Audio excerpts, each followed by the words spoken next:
playing an old 1950s 456 Hofner Archtop jazz guitar, pretty much original condition, one of those rare ones that wasn't butchered or used as a party guitar in the 60s and 70s.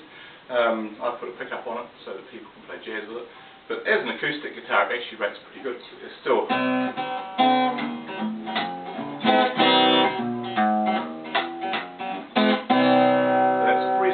strings too. These were made in the 1950s. They're made of laminated maple, and before all the purists jump up and down and say they want a carved wood guitar with solid top, sides and back, just remember these laminated timbers were all top grade maple. They were alpine timbers. This is a flame top, flame back, flame sides, lovely three-piece neck. Well, actually it's probably more pieces than that. The funny thing about this guitar as well, we're peeking around inside it to try and discover what model it was and what age and anything we could. We discovered the inside was just as flamed as the outside. In fact, it was more flamed, which was interesting. They had a lot of good timber in those days.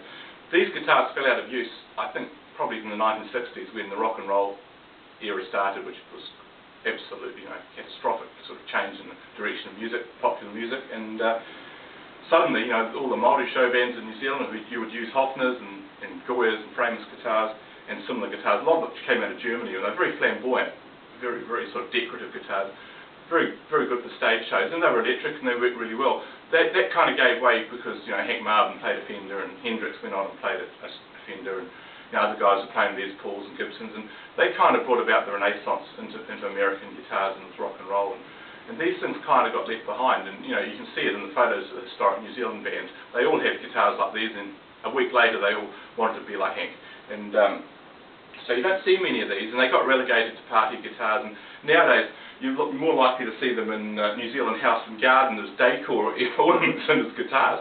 But this is a beauty. There was never anything wrong with the way they sounded. They sounded like an Archtop, which is a little bit brighter than a flat top. And electrically, they were just like the guitars we hear today. Electric guitars. They sounded fine. The George Benson sound can be emulated beautifully on one of these. And as I said, they have a slightly more brassy tone than a flat top guitar. But interestingly enough, I play quite a few of these because I try to save them, because I think they're sort of neglected and they're a part of our history, and they're also really important for that reason. And as a genuine musical instrument, they actually, when you play them all the time and you jump onto a good Martin or something like that, they sound a wee bit flat. So you have to tune your ears and play these a bit. But I build my own as well, and I like these guitars, and I particularly like the way Hofner went with the laminated spruces and maples, because there's one simple thing you can do with one of these that you could never do with a super duper expensive Benedetto or guitars like that. If you pick this up and just drop it, it'll survive. I'm not going to do it. You pick one of the handmade guitars I built up out of solid timbers, it would actually, the actual shock waves that transfer through the guitar, it would collapse the actual top as it compressed under the impact of the guitar. The top would crack. It would be a write-off, just like that. And that was the reason they did it. The top-line guitars that were made out of solid timbers simply couldn't stand being dropped.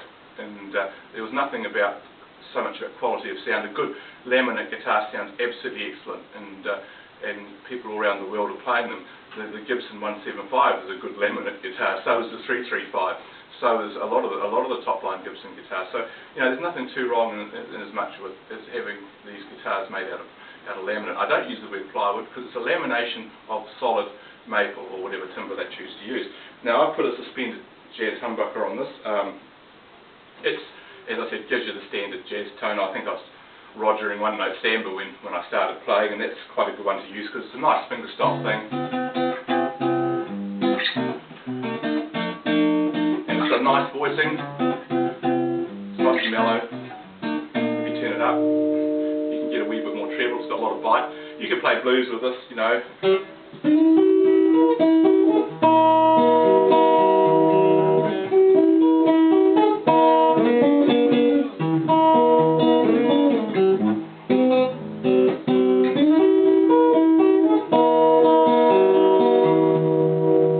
It's got a nice full sound electrically, and as I said, it plays well acoustically.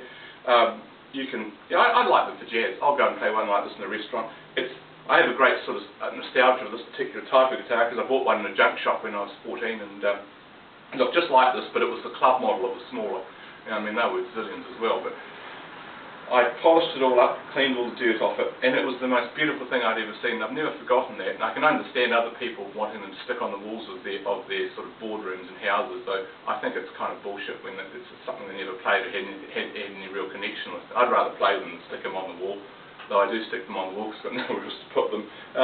Yeah, so look, a very, very nice guitar, very unusual to see one in this condition. It's 100% original, the neck hasn't fallen off. It's got the original tuners, they're clean and not rusty. It's a beautiful thing. It's a beautiful thing.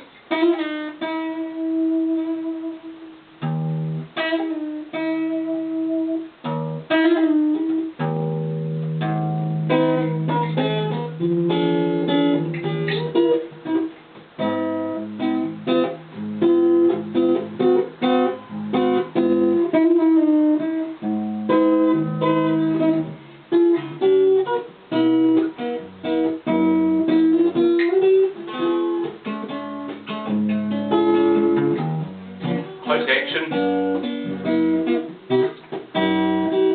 not too big a neck.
Thank you very much.